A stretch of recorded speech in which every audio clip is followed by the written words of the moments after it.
आप news channels पे और सोशल मीडिया प्लेटफॉर्म्स पे हर जगह देख रहे होंगे एक बिल डिस्कस हो रहा है at present, that is the women's reservation bill. Although parliament का स्पेशल सेशन है और भी कुछ बिल्स लाइंड अप हैं एंड अभी प्रेजेंट में जो हियरिंग चल रही है हमारी राज्यसभा के सामने वो चल रही है ऑन दिस पर्टिकुलर बिल।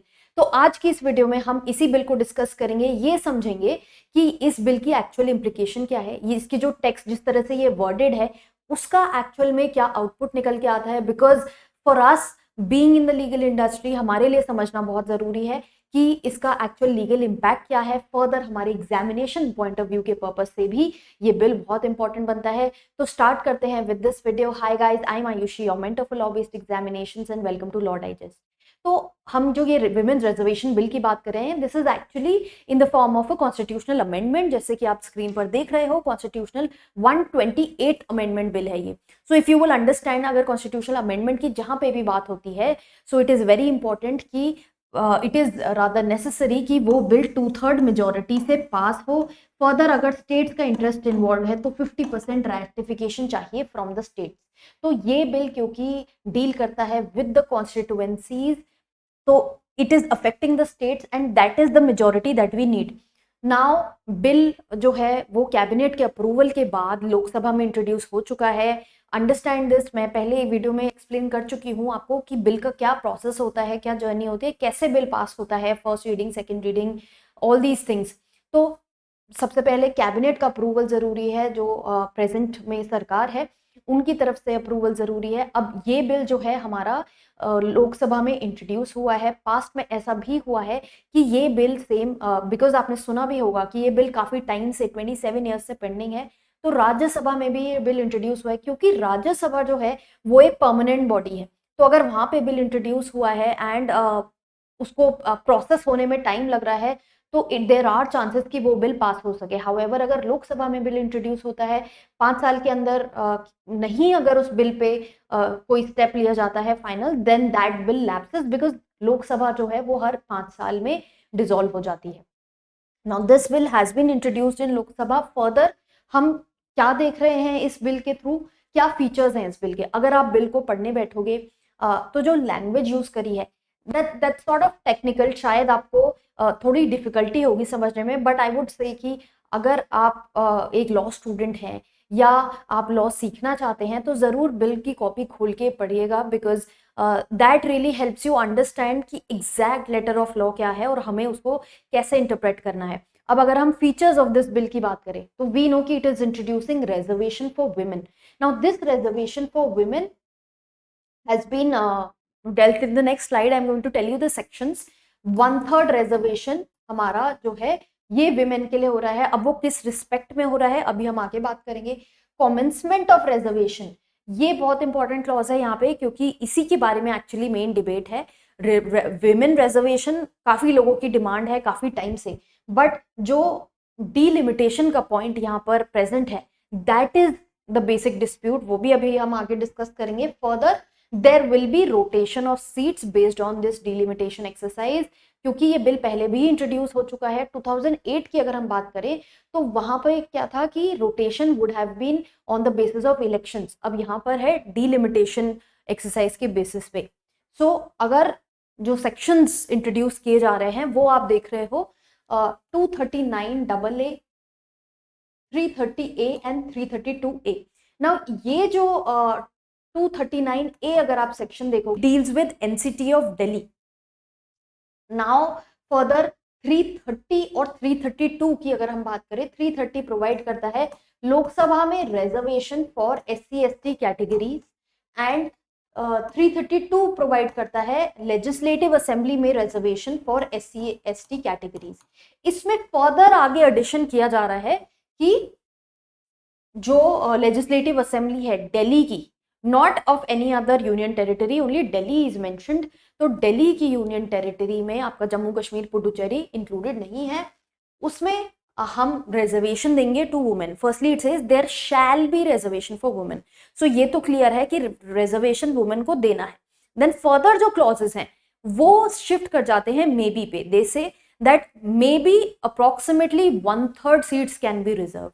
सो अभी उसकी श्योरिटी नहीं है, नंबर जो उन्होंने बोला है that is may be 1/3। Now this 1/3 will be calculated how, जो एग्जिस्टिंग ऑलरेडी सीट्स रिजर्व्ड हैं इन बॉडीज के अंदर, उसमें अगर हम देखेंगे तो उसका भी 1/3 जो है वो अब विमेन के लिए रिजर्व किया जाएगा। तो विमेन के लिए जो रिजर्वेशन है it is also amongst SC/ST categories, and further बोला गया है टोटल जो रिजर्वेशन है वो ऑफ दैट पर्टिकुलर हाउस, जैसे अगर हम लोकसभा कंसिडर कर रहे हैं वो भी 1/3 मे बी करके बोला हुआ है, 1/3 रिजर्वेशन मिलेगा।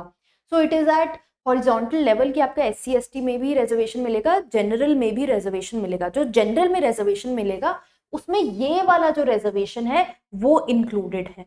सो इस तरह से ये तीनों बॉडीज में आपको जो है विमेन को रिजर्वेशन दिया जाएगा। अब फर्दर बात करते हैं, जो मेन बोन ऑफ कंटेंशन यहाँ पे आ रहा है that is regarding the delimitation. It says that, effect की बात कर रहे हैं 334A में, ये जो रिजर्वेशन है it will come into effect when after an exercise of delimitation is undertaken for this purpose, after relevant figures for the first census are taken after commencement of the Constitution Amendment Act. What does this basically mean? It says that ये जो effect है इस bill का वो कब से शुरू होगा? पहले आपका ये जो कॉन्स्टिट्यूशन अमेंडमेंट एक्ट है ये जब से इफेक्ट में आया है, ठीक है, इसके बाद जो सेंसस होगा, फर्स्ट सेंसस जो होगा उसके ऊपर जो डीलिमिटेशन एक्सरसाइज करी जाएगी, because delimitation exercise is what it basically is कि हम थोड़े थोड़े टाइम में ये डीलिमिटेशन एक्सरसाइज कैरी आउट करते हैं, बिकॉज डेमोग्राफिक्स जो है कंट्री के वो चेंज होते रहते हैं एंड उसके बेसिस पे हमें बाउंड्री रीडिफाइन करनी होती है of all these constituencies to see कि इक्वल नंबर ऑफ रिप्रेजेंटेशन जो है, अगर हम एक रिप्रेजेंटेटिव अलॉट कर रहे हैं फ्रॉम वन कॉन्स्टिट्यूएंसी, उसके और in comparison to the others equal number of votes जो हैं वो डिवाइडेड रहें, इसलिए डीलिमिटेशन एक्सरसाइज कैरी की जा सकती है। अब ये जो डीलिमिटेशन है इसमें क्वेश्चन क्या है कि 2026 तक ये डीलिमिटेशन एक्सरसाइज कैरी आउट नहीं करी जा सकती है, बिकॉज ये 84th अमेंडमेंट जब आया था ये ईयर फ्रीज हो गया था। हमने पहले भी जब हमने JNK डीलिमिटेशन की बात करी थी जम्मू एंड कश्मीर के बारे में, तब भी मैंने आपको ये चीज़ बताई थी कि 2026 तक ये डीलिमिटेशन एक्सरसाइज जो है वो फिक्स्ड है। तो यानी 2026 से तो पहले यहाँ पर कुछ भी नहीं हो रहा है, ये एक्ट जो है वो इन फोर्स नहीं आएगा। फर्दर आपने देखा होगा न्यूज़ में भी कि मिस्टर अमित शाह ने बोला है कि 2029 से पहले तो ये इफेक्ट में नहीं आएगा, तो ऑपोजिशन को हमें सपोर्ट देना चाहिए। अब ये 2029 की डेट वो क्यों बोल रहे हैं? अब जो सेंसस है लास्ट हमारा जो डिलिमिटेशन हुआ था that happened on the basis of 1971 census. Now further जो सेंसस है उसकी भी जो डेट ऑफ फ्रीजिंग है वो 1 जनवरी 2024 है। तो 2024 तक तो हमारा सेंसस नहीं हो सकता क्योंकि कोविड के टाइम पे जो सेंसस 2022 में होना था वो नहीं हुआ, एंड अब 2024 तक रिस्ट्रिक्शन है जिसके बाद ही सेंसस कैरी आउट किया जाएगा। तो अब ये देखा जाना है कि जो सेंसस अब नेक्स्ट 2022 के बाद सेंसस बनता है 2031 में। हाउएवर क्योंकि 2022 का सेंसस नहीं हुआ, वो सेंसस पेंडिंग है, तो सरकार को वो सेंसस भी कराना पड़ेगा in order to actually make this law come into effect. So इस तरह से ये जो टाइमलाइन है that is something that is complicating things further. तो इसलिए वो 2029 बोल रहे हैं कि सेंसस जो है अब 2031 में होना है। हाउएवर इट माइट हैपन कि सेंसस बीच में भी हो जाए, 2031 से पहले भी हो जाए, क्योंकि 2022 का सेंसस पेंडिंग है और फ्रीजिंग डेट जो है वो 2024 के बाद खुल जाएगी। फर्दर अगर पॉलिटिकल एंगल को हम डिस्कस नहीं करेंगे, उसमें बेसिकली यही इस बात पे लड़ाई है क्योंकि 24 के इलेक्शंस आने वाले हैं, तो ये वोट बैंक पॉलिटिक्स के लिए काम करेगी, ऐसा ऑपोजिशन का कहना है। देन रोटेशन ऑफ सीट्स जो है वो रिजर्व करी जाएगी, it shall take effect on the basis of subsequent exercise of delimitation. तो ये जो रोटेशन है ये जैसे जैसे डीलिमिटेशन एक्सरसाइज करी होती जाएगी उस हिसाब से ये सीट्स भी रोटेट होती जाएंगी, and it shall not affect the present, जो प्रेजेंट में लोकसभा में रिप्रेजेंटेशन है या स्टेट असेंबली में रिप्रेजेंटेशन है, this exercise this act will not affect that. अब अगर हम आगे बात करते हैं इस बिल के बैकग्राउंड के बारे में, क्योंकि बेसिकली सरकार का क्या एम है इस बिल को लाने के लिए, उनका ये कहना है कि हम 75th अपना जो इंडिपेंडेंस ईयर है उसमें है, एंड हम एक विकसित भारत देखना चाहते हैं 2047 में। ये उन्होंने साइड किए हैं रीजंस अपने statement of objects and reason में। जब भी कोई बिल आता है उसको समझने के लिए जरूर रेफर कीजिएगा statement of object and reasons to understand what is the intention with which the bill is being passed। तो उनका ऐसा कहना है। फर्दर हम देखते हैं कि पंचायत और म्यूनिसिपैलिटी लेवल पे ऑलरेडी वुमेन का रिप्रेजेंटेशन है। ये रिप्रेजेंटेशन भी आया था 1989 में, जब Rajiv Gandhi government was there, तब इस चीज को इंट्रोड्यूस किया गया था। देन फर्दर ये माना गया कि लोकसभा और लेजिस्लेटिव असेंबलीज में भी इस चीज को इम्प्लीमेंट किया जाना चाहिए। इसके लिए पहले भी काफी बार एफर्ट किया गया है टू इंट्रोड्यूस दिस बिल। 96 में, 98, 99, 2008 बार बार इस बिल को इंट्रोड्यूस करने की कोशिश करी गई है। वीपी सिंह की गवर्नमेंट 92, 93 में भी ये कोशिश करी गई थी, बट वो कोशिश फेल हुई। Why? Because of dissolution of respective Lok Sabha assembly. जब भी लोकसभा इन ईयर्स में आया है बिल, लोकसभा फाइनली डिसॉल्व हो चुकी है और वो बिल इफेक्ट में नहीं आया, उस पर वोटिंग नहीं हो पाई। अब 2008 बिल जो है वो भी इंट्रोड्यूस किया गया था राज्यसभा में, क्योंकि हमने देखा कि लोकसभा डिसॉल्व पहले हो जाती है और बिल जो है वो पेंडिंग रह जाता है, विच is why the bill lapses. तो इसलिए 2008 में ये बिल इंट्रोड्यूस किया गया राज्यसभा में। बट अगेन, जब तक वो राज्यसभा से आके लोकसभा पे आता है, लोकसभा फिर डिसॉल्व हो जाती है। तो इसलिए 2008 में भी ये बिल नहीं पास हो पाया, which is why again the government is coming up with this bill in order to implement the reservation for women. तो अगर आप अभी देखोगे 543 हमारे पास सीट्स हैं, 2 सीट्स जो हमारी एंग्लो इंडियंस की थी वो भी अब जब प्रेजेंट लोकसभा डिसॉल्व हो जाएगी वो चली जाएगी, बिकॉज उसके लिए भी अमेंडमेंट आ चुका है। अब 543 में अप्रोक्सीमेटली 84 एससीज के लिए रिजर्व्ड हैं, 47 एसटीज के लिए रिजर्व्ड हैं। तो इसका 1/3 जो है वो रिजर्व किया जाएगा फॉर वुमेन, अगर हम इस बिल के प्रोविजंस को एक्चुअली देखें लोकसभा के इफेक्ट में। इसी तरह से लेजिस्लेटिव असेंबली और दिल्ली में भी इसका इफेक्ट देखा जाएगा। एंड फर्दर जो गवर्नमेंट की रिपोर्ट्स हैं उनका ये कहना है कि 15% अभी प्रेजेंट में लोकसभा में there is only 15% reservation, legislative assembly में वही रिजर्वेशन 10% है।